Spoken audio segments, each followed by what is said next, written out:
Hello friends, स्वागत खुशामदीद। Welcome to my channel of amazing world.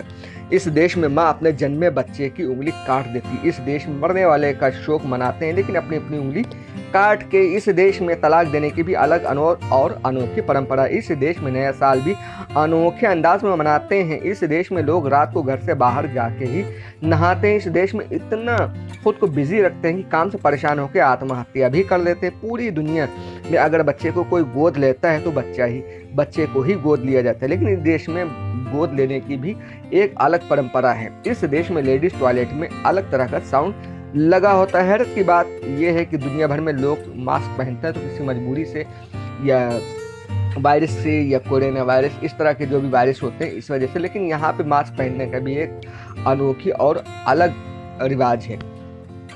दोस्तों, हम जिस देश की बात कर रहे हैं उस देश को धरती का उभरता हुआ सूरज भी कहा जाता है।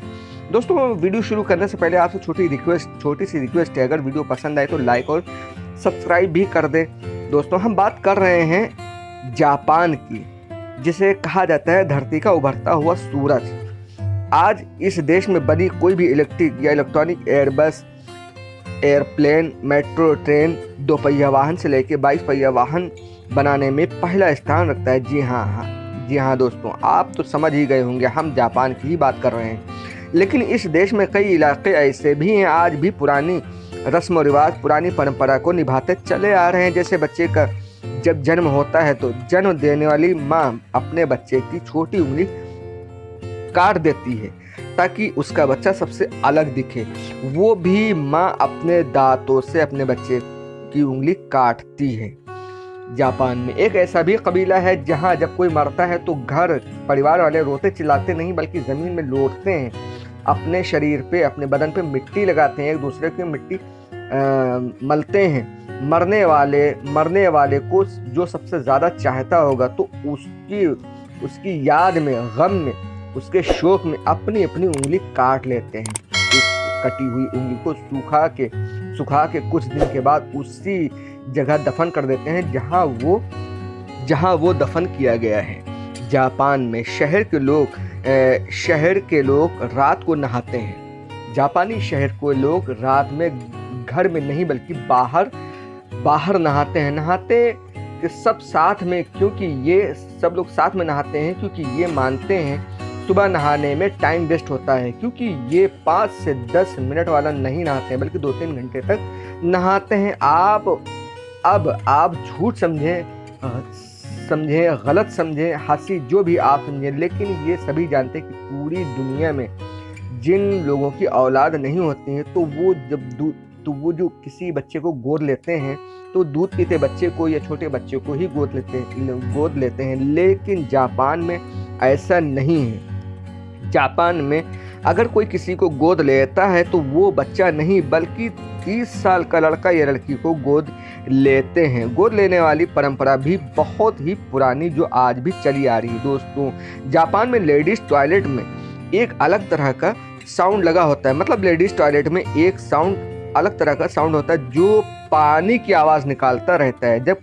जब तक कोई टॉयलेट में कोई लेडीज़ होगी पानी की आवाज़ आती रहेगी। ये इसलिए करते हैं ताकि अंदर की आवाज़ बाहर ना जा सके और बाहर वाला सिर्फ पानी का ही साउंड सुने। धरती का उभरता हुआ सूरज जापान इसलिए भी कहा गया है क्योंकि यहाँ के लोग किसी न किसी चीज़ का आविष्कार करने में रात दिन खुद को बिजी रखते हैं। या जिस ऑफिस में जॉब करते हैं वहाँ बॉस इतना काम दे देता है, लोग परेशान होकर सुसाइड करना आसान समझते हैं, यानी आत्महत्या ही कर लेते हैं। काम की सख्ती का अनुमान ऐसे भी लगाया जा सकता है कि एक लड़की को एक महीने में 5 बार 32 घंटे की शिफ्ट में काम करना पड़ा। आखिर में लड़की को हार्ट अटैक से उसकी मौत हो गई।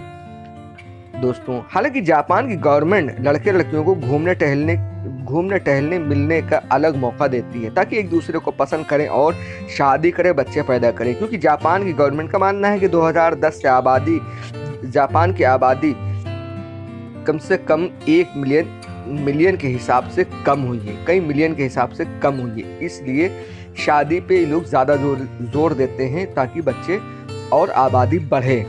अगर आप जापान जाएं तो ये देख के हैरान न हो कि 90% लोग आपको मास्क लगाए हुए ही मिलेंगे, किसी बीमारी या किसी वायरस की वजह से नहीं, बल्कि ये जापानी लोगों का फैशन है। ये लोग मानते हैं कि मास्क से चेहरे पे गर्मी बनी रहती है और किसी से ज़्यादा फालतू बात करने में समय खराब नहीं होता है। जापान लोगों का कैलेंडर भी अलग होता है और नया साल भी अलग होता है। लेकिन सबसे बहुत ही अच्छी बात यह है, जब नया साल मनाते हैं तो त्योहार की तरह अपने घर की साफ सफाई करते हैं, घर में नया सामान लाते हैं और उसको घर को खूब सजाते हैं। लेकिन ख़ास बात जिसके हम बता रहे हैं कि बहुत अच्छी बात है, लेकिन ख़ास बात ये है और अच्छी बात ये है कि नए साल में जब ये लोग आपस में मिलते हैं तो पुराने सारे गिले शिकवे भूल जाते हैं, बल्कि यूँ कहें कि एक नई तरह से पुरानी जान पहचान और बहुत गहरे ताल्लुकात बन जाते हैं। वो चाहे घर परिवार की रंजिश हो, कोई दुश्मनी हो, सब भूल के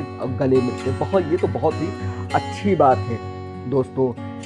इन लोगों का डिवोर्स देने का भी एक अलग परंपरा है। पति पत्नी जब अलग होते हैं तो दोनों अपनी अपनी शिकायतों को एक पेपर पे यानी कि एक कागज़ पे लिख के और एक दूसरे का पेपर अदल बदल लेते हैं। दोनों पति पत्नी टॉयलेट में जाके वो पेपर फेंक देते हैं, लेकिन फेंकने से पहले वो दोनों टॉयलेट में 1 घंटा बंद रहते हैं। अगर दोनों में सुलह हुई तो ठीक है, नहीं तो वो पेपर वहीं पे फेंक देते हैं और दोनों हमेशा हमेशा के लिए अलग हो जाते हैं दोस्तों। Keep watching my YouTube channel of amazing world. Please subscribe and like my YouTube channel of amazing world.